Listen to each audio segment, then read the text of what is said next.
Hello, my wonderful busy homemakers, ladies, my friends. How are you today? And today we're going to talk about something so very different that we haven't talked about in a while. And I actually had a very interesting conversation about this.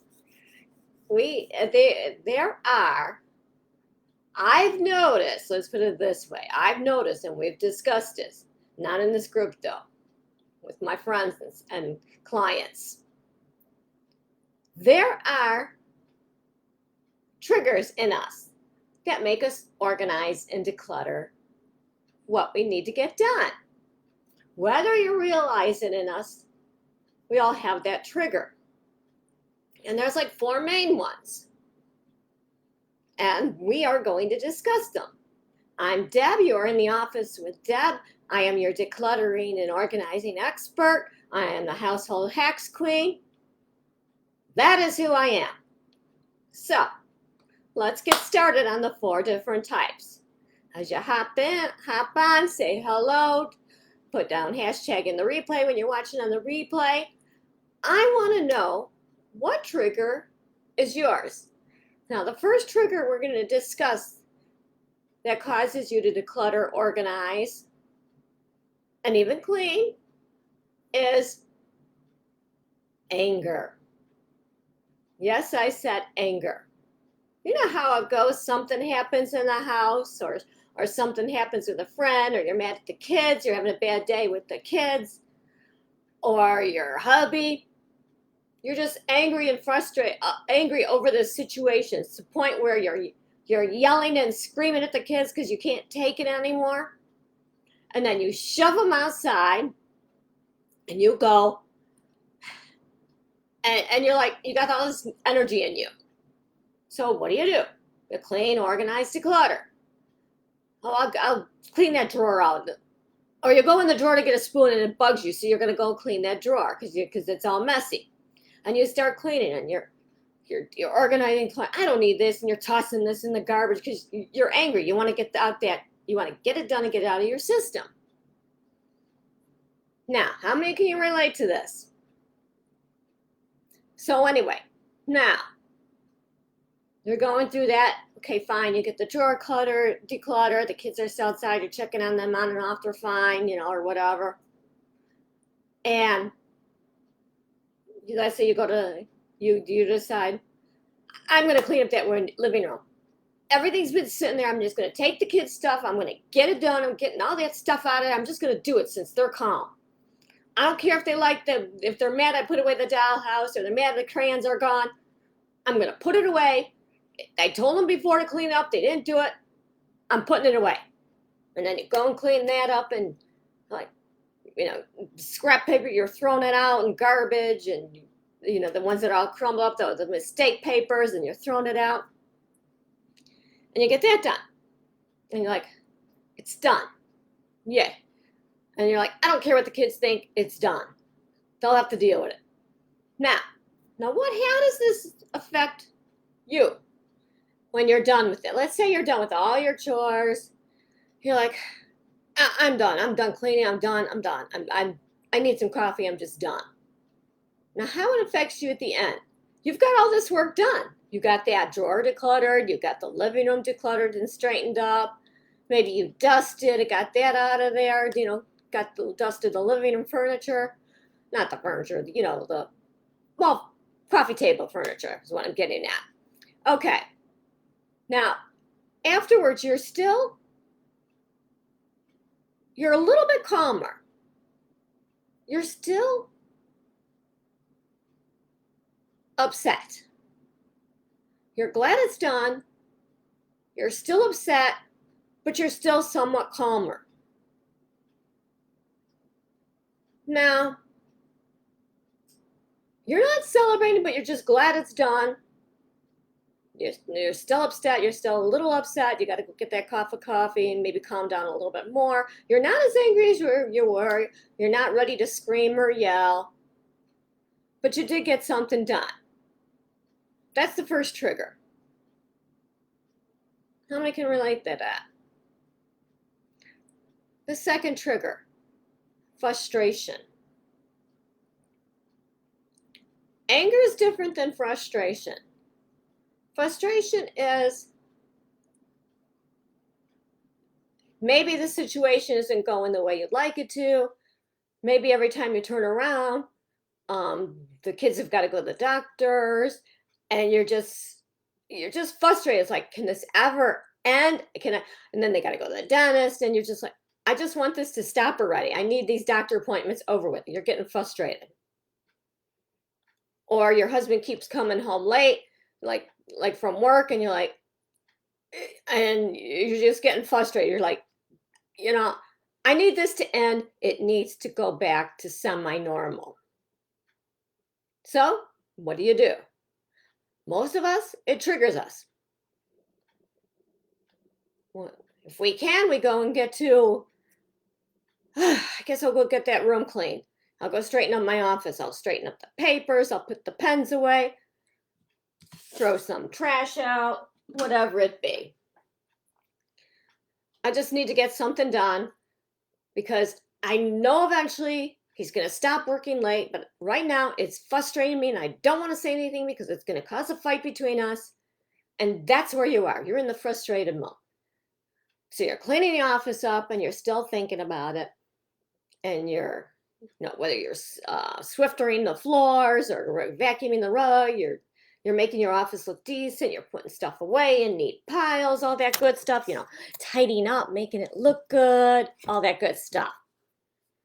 Now you're still, when you're done doing all that, let's say it took you half an hour and it's done. Now, you're frustrated. Now, after the cleaning, you're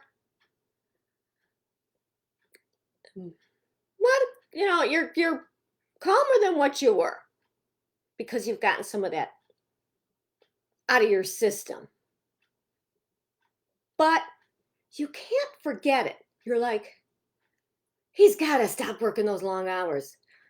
It's just really hard with the kids at home and blah, blah, blah. You just can't, you're like, I can't forget it, but I just got to deal with it. And you're like, I'm glad at least I got my office cleaned up.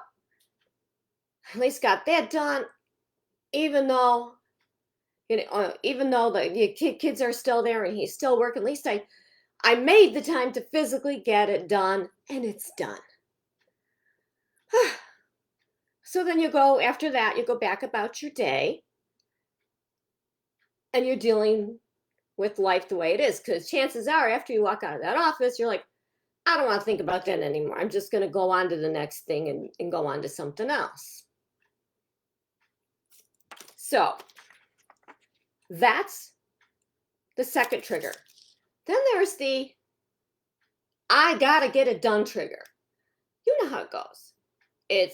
That's number 3. That's the one where you're looking at that refrigerator and you're looking inside that refrigerator and you keep saying to yourself, I gotta clean that out. I know there's stuff in there. It's got to be tossed out. I gotta look at the expiration dates. And the kids are going into the refrigerator, and you're saying, no, don't put that out. Let me check that out. I gotta check the expiration on that. And you keep putting it off and you keep putting off. Hey Tracy, nice to see you.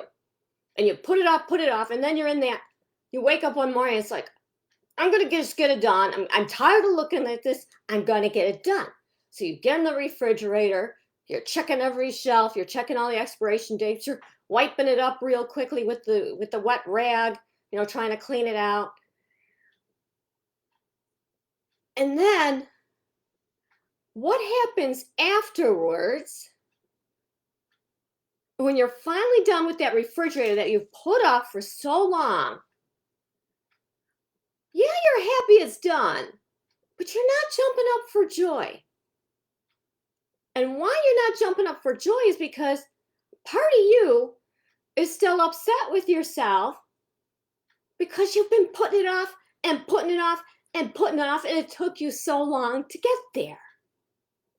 And you're like, why didn't I just get it done sooner? And you're kind of beating yourself up a little bit inside. That's is what happens after the get it done, after the procrastination. Now, the last trigger is Tracy says exactly. Yes, we all go there mentally. That happens. Now, the last trigger I've noticed is the plain old, you're at home, you're going about your day, normal other day. You're like, okay, I'm gotta wash the kitchen floor today. I'm gonna wash the kitchen floor. I'll check the walls, make sure there's no spills on them, wipe them down a little bit. Just, in general, maybe take the kitchen window, and clean that inside out because the kids and the dog noses on the window and all that good stuff. And you're like, okay, I'll just clean it up. See, you're cleaning, and then sometimes then you're like, when you're calm, or you're calm, and you're like, oh, that didn't take too long. Let me just go a little bit further. I'm gonna clean this over here, check the bottom legs of the table, and check the chair legs, and I got the time. I might as well just get it done. And you get it all done. And sometimes maybe you go on to clean the whole kitchen. Sometimes you don't. But now, when all that's done, or you've done what you least wanted to do, when you're in that calm state, it is when you're finally done, you're like, it's done. You're happier that it is done. Some of you are jumping up for joy, some of you aren't. But you're like, I am happy, I am relieved, I'm ecstatic, I'm proud of myself. I did it. It's done. So what's the first thing you're gonna do? Friend calls, or whoever calls, or you're on the phone saying, hey, I got it done this morning. I did it. I got that out of the way early. Oh, let's go for a walk. Let's go have some fun. Notice the difference in how each trigger affects you afterward. Now, I think the calmer state gives you more of a sense of accomplishment because you don't have any background noise going on, so to speak, the frustration, the anger. You don't have any of that going on. The calmer one is like, I'm accomplished. I did it. You're more likely to say at the end of the day, you know what? I did that job. I'm going to treat myself to, when I go to the grocery store, I'm going to go get myself that crab cake. I deserve it. I did it. You're more in tune. You're more like, I deserve that crab cake. And then sometimes even when you're angry, you're like, I'm going to get more than a crab cake. I'm going to go get a bottle of wine or something too. But just in general, those are the 4 stages. Now, Tracy, I know you missed some of them. So go back, and there's 4 stages. And I want to know. Now, chances are we all fall into those 4 stages, but we all have one stage that mainly affects us more routinely than the others. And I'm curious, which one is your trigger? Now,